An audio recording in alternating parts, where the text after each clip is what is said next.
तितली का संघर्ष। एक बार एक आदमी को अपने गार्डन में टहलते हुए किसी टहनी से लटकता हुआ एक तितली का कोकून दिखाई पड़ा। अब हर रोज़ वो आदमी उसे देखने लगा और एक दिन उसने नोटिस किया कि उस कोकून में एक छोटा सा छेद बन गया है। उस दिन वो वहीं बैठ गया और घंटों उसे देखता रहा।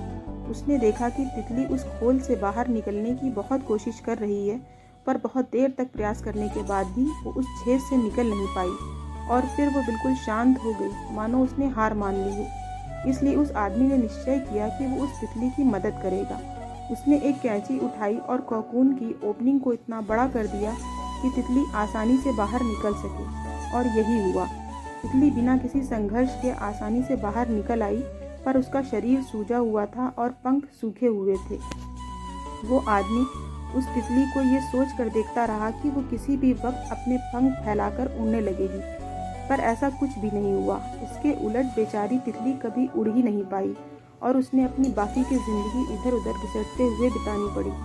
वो आदमी अपनी दया और जल्दबाजी में ये नहीं समझ पाया कि दरअसल कोकून से निकलने की प्रक्रिया को प्रकृति ने इतना कठिन इसलिए बनाया ताकि ऐसा करने से तितली के शरीर में मौजूद तरल उसके पंखों में पहुंच सके और वो छेद से बाहर निकलते ही उड़ सके।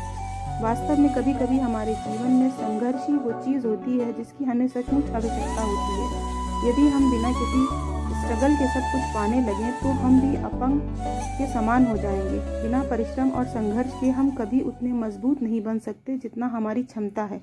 इसलिए जीवन में आने वाली कठिन पलों को सकारात्मक दृष्टिकोण से देखिए। वो आपको कुछ ऐसा सिखा जाएंगे जो आपकी ज़िंदगी की उड़ान को पॉसिबल बना सके। आशा करती हूँ आप लोगों को ये कहानी पसंद आई होगी। Please do like, share and subscribe.